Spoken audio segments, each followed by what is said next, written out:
Protein శక్తి యొక్క ఆధారం, జీవితం యొక్క బలం.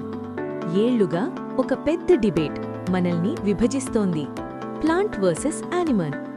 ఈరోజు నేను ముందుకు వస్తున్నాను, నన్ను నేనే పోల్చుకోవడానికి, చికెన్తో. నేను సోయాబీన్, చిన్నదాన్నే కాని శక్తివంతమైనది.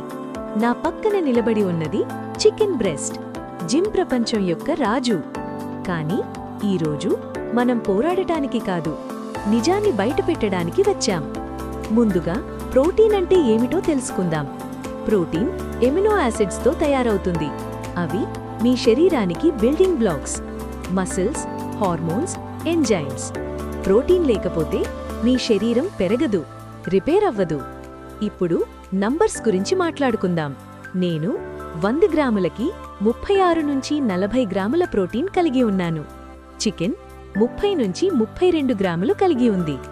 నంబర్స్ ప్రకారం నేనే స్ట్రాంగ్గా కనిపిస్తున్నాను. కానీ నిజం అంత సింపుల్ కాదు. ప్రోటీన్ క్వాలిటీ చాలా ముఖ్యమైనది. అది అబ్జార్ప్షన్ మీద ఆధారపడి ఉంటుంది. చికెన్ ప్రోటీన్ చాలా త్వరగా అబ్జార్బ్ అవుతుంది, 95 నుంచి 100% వరకు.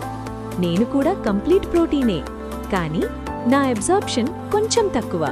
అంటే మీ శరీరం చికెన్ను బెటర్గా ఉపయోగిస్తుంది.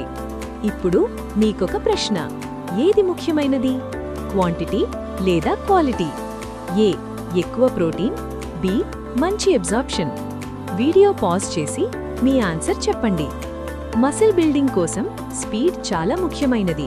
చికెన్ త్వరగా ఎమినో యాసిడ్స్ ఇస్తుంది. వర్కౌట్ తర్వాత చాలా యూస్ఫుల్.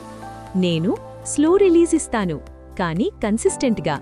ఇద్దరం కూడా మసిల్ బిల్డ్ చేస్తాం, కానీ స్పీడ్ వేరు. ఇప్పుడు హెల్త్ గురించి. నేను ఫైబర్ మరియు ప్లాంట్ న్యూట్రియంట్స్ కలిగి ఉన్నాను, హార్ట్కి మంచిది. చికెన్ లీన్ ప్రోటీన్, లో ఫ్యాట్. కానీ ప్రాసెస్డ్ మీట్ ఎక్కువగా తింటే రిస్క్స్ ఉంటాయి. బ్యాలెన్స్ చాలా ముఖ్యమైనది. నేను డైజెషన్కి హెల్ప్ చేస్తాను ఫైబర్ వల్ల. చికెన్ ఈజీ డైజెషన్, కానీ ఫైబర్ లేదు. మీ బాడీ, మీ లైఫ్ స్టైల్ మీద డిపెండ్ అవుతుంది. భారతదేశంలో నేను చాలా చీప్, చికెన్ కొంచెం ఎక్స్పెన్సివ్. అందుకే నేను చాలా మందికి అందుబాటులో ఉంటాను. ఇంకో ముఖ్యమైన విషయం ఎన్వైర్న్మెంట్. ప్లాంట్ ప్రోటీన్ తక్కువ రీసోర్సెస్తో తయారవుతుంది. యానిమల్ ప్రోటీన్ ఎక్కువ వాటర్, ల్యాండ్ అవసరం. భవిష్యత్తు ఈ బ్యాలెన్స్ మీద ఆధారపడి ఉంటుంది. అయితే ఎవరు గెలిచారు? నిజమేమిటంటే ఒక్కదాన్ని ఎంచుకోవడం కాదు, రెండింటినీ అర్థం చేసుకోవడం. ఇప్పుడు మీ డిసిషన్ మీది.